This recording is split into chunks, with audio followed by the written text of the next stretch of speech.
Utensils? What is it? This is a spaghetti server, okay?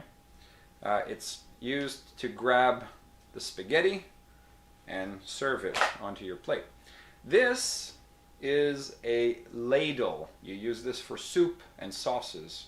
And you ladle the soup into your bowl or the sauce into your bowl.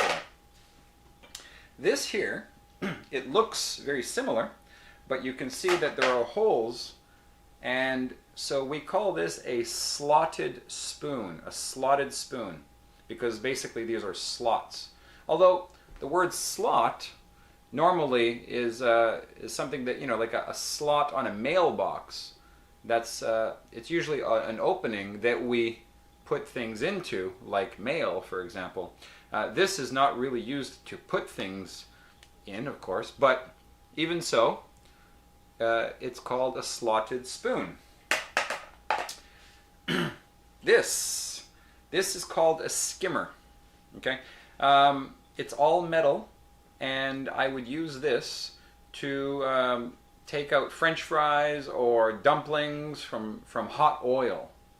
I would use this basically for hot oil. I would use this one if I want to take out big chunks of things from hot soup, maybe, because it's plastic. It will melt in oil, maybe.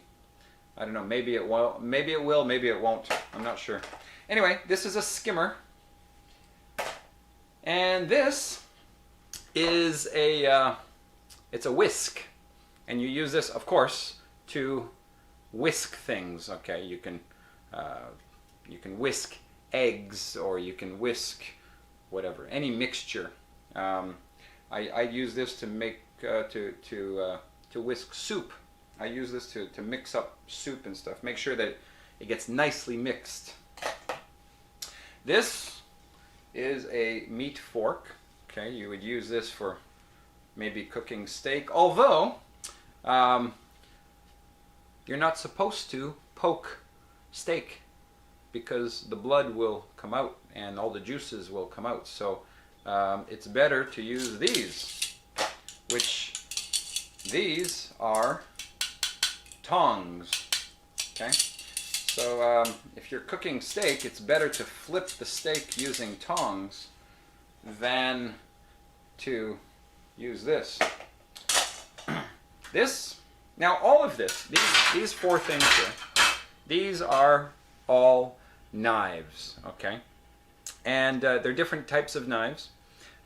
This is a bread knife, so you use it for bread. It has a very sharp, and this edge, you see how it's all bumpy? That's called a serrated edge, okay? So it's a serrated knife, and it's used for bread, so it's a bread knife. This is a special type of knife. We use it for chopping, you know, maybe cutting through bones sometimes. And this is called a cleaver. Cleaver. Okay, let me move some things here. This is just your typical chef's knife. Okay, nothing very special about it. I don't actually often use this one. I prefer to use this one. Basically it's a Japanese design. It's a Japanese style, and it's called a Santoku. You know, I'm sure not everybody knows the name of that. It's called a Santoku knife, and like I said, some people prefer a chef's knife, some people prefer this knife. It depends what you're cutting. I use this knife quite a lot. This one, not so much. Anyway, that's a Santoku, and that's just your typical chef's knife.